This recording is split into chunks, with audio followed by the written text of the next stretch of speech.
Did the Vikings give new brides cats as wedding gifts? I got this question a lot. When I announced I was doing a lot of research on the Vikings in preparation for my upcoming fantasy romance novel, Tears of the Wolf, this question kept coming up, and I'm not sure where it comes from, but a lot of people ask me this question. So did the Vikings give cats as wedding gifts? No. At least I can't find any scholarly source to support it. But it led me down a rabbit hole and I came across this article. The Warrior and the Cat, a re-evaluation of the roles of domestic cats in Viking Age Scandinavia by Matthias S. Toplak. This article was published in Current Swedish Archaeology, which is a peer-reviewed archaeology journal, and the full article is available for free online, which is a huge win for us.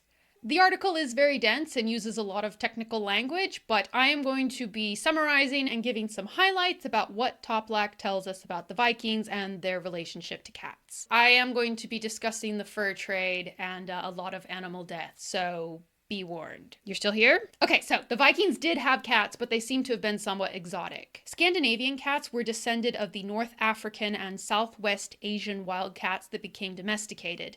The Scandinavian cats were not descended of the European wild cat. So domesticated cats in the pre-Viking and Viking Age would have started out as being very foreign. Cat remains have been found in Viking Age and even pre-Viking Age Scandinavian sites, but not anywhere near the quantities we see of dogs, horses, pigs, cows, those sorts of things.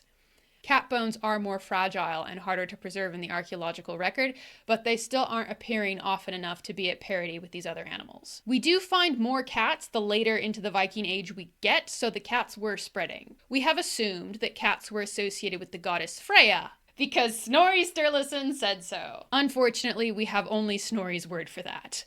Snorri Sturluson was an Icelandic poet who recorded nearly all of the Viking sagas that survive today. We appreciate Snorri for that. We are grateful for Snorri, but Snorri's historical accuracy has been proven to vary greatly. Toplak points out, as many other scholars have, that Snorri Sturluson was a Christian man writing roughly 200 years after the end of the Viking Age. Snorri describes Freyja as riding in a chariot pulled by cats, which is somewhat suspiciously similar to depictions of Artemis and Cybele in the Greco-Roman tradition. We also have to remember that Snorri was writing at a time when the Catholic Church had randomly decided that cats were witchy. That had not always been the case. Earlier in the medieval period, cats were held in high regard within Christianity. In some cases, cats were the only animals that were allowed inside Christian monasteries. So we have to at least consider that Snorri was writing cats as associated with Freyja as the result of the biases of his time and not because of something the Vikings actually believed. Toplak suggests it is more likely that Freyja, like her male counterpart Freyr, was originally associated with wild boars. But maybe that wasn't sexy enough for Snorri's Christian audience. More interesting to Toplak is Snorri's description of a sorceress whose name I am not going to try and pronounce. But Snorri describes this woman in detail as wearing cat fur. The fact that a seeress or sorceress is notably shown to be wearing cat fur has been taken by some people to draw a connection between cats and the Viking mystic practice of satyr, also known as Viking magic or Viking witchcraft. Toplak makes the case that this could have just been a status symbol and not specifically associated with women or satyr. As I've covered in a previous video, the Viking spiritual practice of satyr was strictly reserved for women.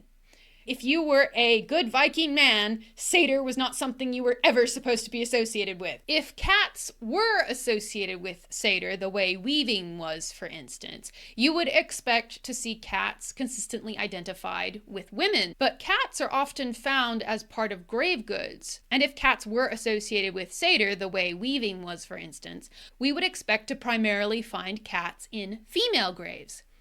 We do not.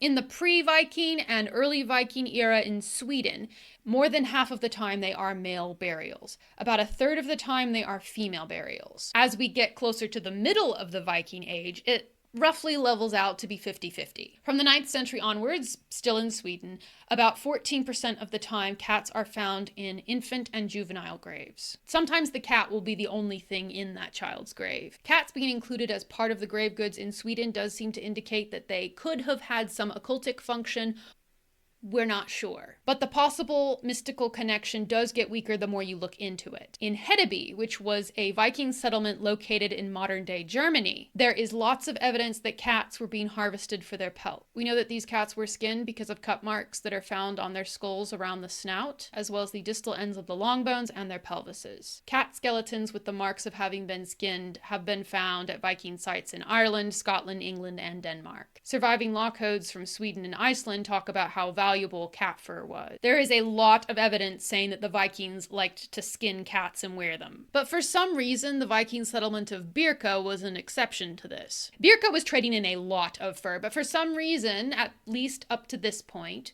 we haven't found any cats that show signs of having been skinned. Cats have been found in Birka in high-status graves, so maybe the Birka Vikings just liked their cats more for some reason.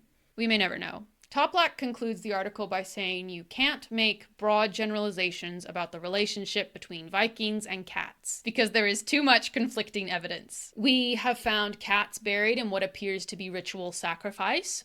We find their remains skinned in trash pits. They show up as grave goods in men's graves, women's graves, and babies' graves. We found swords with hilts decorated in cats. Cats clearly symbolized different things to different Vikings in different areas at different times. And their relationship to the Vikings could vary greatly. But anyway, come February, I am releasing a Viking-inspired fantasy romance book, Tears of the Wolf. I don't have any cats in it, but there are telepathic dogs. Until next time.